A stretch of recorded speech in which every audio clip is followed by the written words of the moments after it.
muy preciso. Ana Lorena, buenas tardes. Hola Julio, buenas tardes y como siempre muchas gracias por el espacio. Al contrario, Ana Lorena, gracias, aprecio que oportunamente nos informaron, nos anunciaron de que iban a presentar este informe y por asuntos aquí de exceso de temas en los programas no pudimos abordarlo oportunamente, pero es un tema muy interesante. ¿Qué encontraron?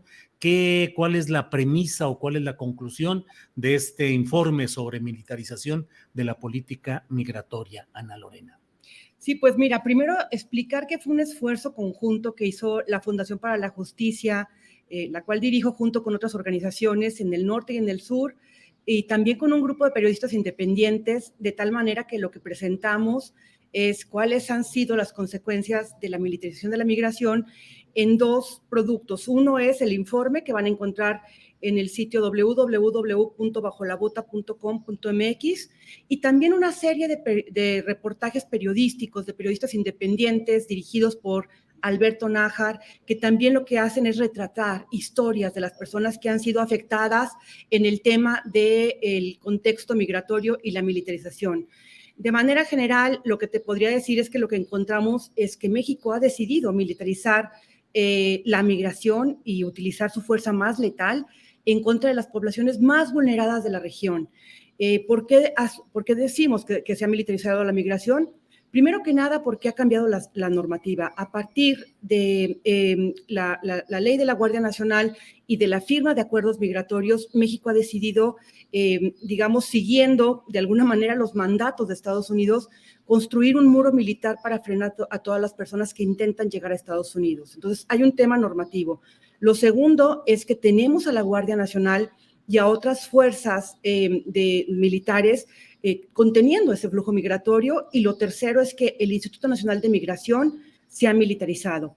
Esto ha traído como consecuencia, evidentemente, Julio, una serie de violaciones a derechos humanos, ha profundizado contexto de riesgo, sobre todo para mujeres y para niños. Vemos que hay un racismo y una violencia específica contra las mujeres, un racismo antinegro contra las poblaciones africanas y poblaciones haitianas que vienen intentando también llegar al país para buscar mejores condiciones de vida o que tratan de llegar incluso a Estados Unidos, y definitivamente también una serie de detenciones colectivas que han sido, prohibidas de alguna manera desde el ámbito internacional, porque no se permite hacer un examen caso a caso para saber por qué viene la persona, si viene huyendo, si requiere protección. Y esas detenciones masivas, pues lo que ha subido también es el número de detenciones en este gobierno de Andrés Manuel López Obrador. Racismo, violencia sexual, detenciones arbitrarias y algunos casos también de muertes alrededor del uso de la fuerza militar en la detención de migrantes. Ana Lorena, pues ha sido un giro impresionante de una postura en la cual defendíamos a los migrantes centroamericanos porque era una manera de defender también a nuestros migrantes hacia Estados Unidos y decir no queremos que les hagan a nuestros hermanos mexicanos en Estados Unidos lo que nosotros les hiciéramos a los centroamericanos en México, pero se ha ido complicando esto de una manera extraordinaria. Intereses económicos, intereses del gobierno de Estados Unidos, y qué tanto se ha ido despertando en México también ese, ya lo dices, el racismo, la discriminación, pero en ciertos sectores, pues de clases medias sobre todo, hay preocupación de que dicen cada vez hay más gente centroamericana, cada vez hay más migrantes, son violentos, pueden generar delitos y hay un fantasma amenazante, al menos en la conciencia de una parte de la sociedad mexicana, que ven al migrante, al extranjero del sur, como una amenaza, Ana Lorena. Completamente, Julio. Creo que de la primera parte de tu pregunta, lo que hay que también que subrayar, que lo decimos en el informe, que el hecho de que se utilicen militares para la contención migratoria tampoco es una cosa exclusiva ni nueva de este gobierno. Esto, como lo mencionamos en el informe y también en algunos reportajes periodísticos, se venía haciendo, por ejemplo, desde el gobierno de Vicente Fox. Recordarás, hubo una operación que se llamaba Operación Centinela, donde hubo un despliegue de más de 18,000 elementos de las Fuerzas Armadas y más de 12,000 elementos de la entonces Policía Federal Preventiva para detener a la población migrante. Y después un plan sur que fue un plan muy, muy brutal en contra de las personas migrantes, porque lo que hacían definitivamente era detenerlas y deportarlas sin ningún tipo de pregunta justo de saber por qué estaban llegando al país y qué tipo de protección requerían. Y después en el gobierno de Calderón, pues se militarizó la seguridad pública. Entonces, esta idea, Julio, de utilizar una política de seguridad pública para la contención de flujos migratorios es lo que ha traído como consecuencia la violación a los derechos humanos. Solíamos, como tú dices, ver a la población migrante o a la población solicitante de asilo como una población que era bien recibida en nuestro país.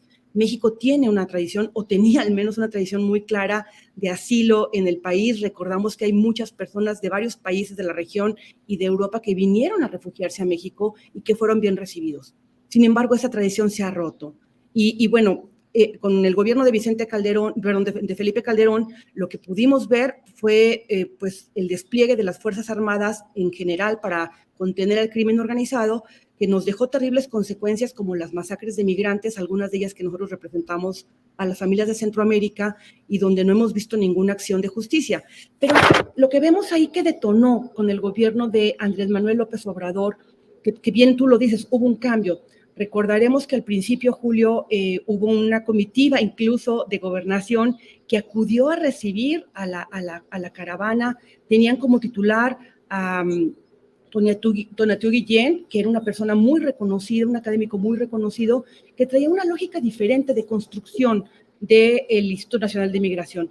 Sin embargo, decidimos ceder a las presiones de Estados Unidos y decidimos entregar como moneda de cambio pues, a las poblaciones más vulnerables, sin olvidando que México también migra. Es increíble que nosotros estemos utilizando esta fuerza tan letal en contra de gente que viene, por ejemplo, cruzando, mujeres. Hay historias, les recomiendo leer una de las historias que está en el micrositio que se llama Estoy destrozada, el infierno de ser mujer, migrante y negra en México, de Rodrigo Soberanes, donde él habla, por ejemplo, de la historia de Elena, que es una mujer que viene huyendo del Congo, que logra llegar a Brasil, sale de Brasil por una serie de motivos de discriminación, incluso y de pobreza, llega al tapón del Darién, esta selva que está entre Panamá y Colombia, donde es esclava sexual por cerca de 10 años, o sea, que digamos que es una cosa muy regional de cómo estas poblaciones están siendo tan vulneradas. Logran escapar y llegan a Tapachula, donde son encontradas con el cerco militar y enfrentándose a una terrible discriminación. Nosotros lo que vemos es que cuando hay una narrativa desde los gobiernos, lo vimos con Trump, pero también lo vimos con López Obrador, cuando hay una narrativa desde el gobierno que criminaliza y que estigmatiza a los migrantes, porque hay mensajes claros que se han dado de que México va a detener a los migrantes que intenten pasar por el país, esa narrativa toca a las sociedades. Y eso lo estamos viendo en las comunidades. Había algunos servidores públicos que nos decían, pero mire, los medios de comunicación, lo que están diciendo algunos medios de comunicación local es que los migrantes son un peligro para nuestras comunidades. Entonces, este mensaje queda instalado y en lugar de pensar que nosotros también migramos y que estas poblaciones lo que vienen buscando es protección, lo que hacemos es criminalizarlas y estigmatizarlas. Ana Lorena, hay mucho la percepción de que estamos en presencia de un rediseño mundial en el cual la migración es uno de esos elementos que provocan repudio en ciertos países, sobre todo con formaciones o con gobiernos derechistas.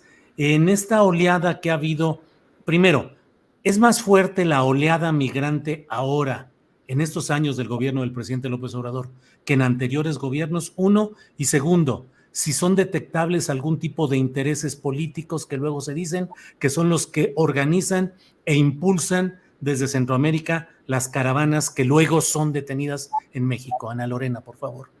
Mira, los flujos han variado, pero en general, digamos, se mantienen, o el flujo que sea, el dato de los flujos es acerca de 400,000 personas que transitan por México. Hay un efecto que aumenta, por ejemplo, cuando vemos las caravanas que efectivamente vienen de Centroamérica. En nuestra experiencia, nosotros, Julio, tenemos oficinas en Honduras, El Salvador y Guatemala, donde trabajamos directamente con los comités de familiares de migrantes desaparecidos y ejecutados. Y también tenemos ahí enlace con las organizaciones que están en los países de origen. Lo que yo te puedo decir, por lo que nosotros hemos experimentado de las caravanas, es que las personas han decidido viajar juntas como un mecanismo de protección. Entonces, estos éxodos migrantes digamos, se han configurado de esta forma por la grave violencia que se vive, sobre todo en México, cuando llegan a algunas zonas que continúan tomadas por el crimen organizado. Hace poco, no hace mucho, en el 2021 vimos la masacre de Camargo, donde incluso hay un involucramiento de policías locales, hay un involucramiento del Instituto Nacional de Migración que no logramos entender hasta qué punto es. Hay un involucramiento de lo que hemos documentado, el informe que hicimos en pandemia, que se llama En la boca del lobo, donde hablamos de la situación que vive toda la población que está esperando asilo bajo el programa Quédate en México, que está en el norte de la República y que están viviendo secuestros, hay desapariciones, hay violaciones sexuales en esos campamentos que México decidió tener para tener a las personas que están esperando asilo. Entonces, lo que yo te podría decir es que siempre se puede hablar de que puede haber intereses o no detrás de esto, pero lo que nosotros vemos es una tremenda necesidad de personas de Honduras, El Salvador, Guatemala y México de salir por cuestiones de seguridad y por cuestiones climáticas, que también es otro factor, pero además también pues la necesidad de sobrevivencia. Ana Lorena, pues gracias por esta información. Bajo la bota, ¿qué título? ¿De veras estamos bajo la bota? Bajo la bota, y este es uno de los aspectos de militarización, porque pues también hace unos días recibimos la noticia en el tema de aduanas, que ahí, Julio, pues sería muy interesante ir y mirar a ver las investigaciones que hizo la Comisión contra la Impunidad en Guatemala, esta investigación tan grande de la línea sobre las aduanas y todo lo que hay detrás de las aduanas para entender cuáles son los riesgos que puede correr todo este tipo de cosas, ¿no? Entonces, el avance en la militarización, y que por eso tenemos también recomendaciones para Estados Unidos.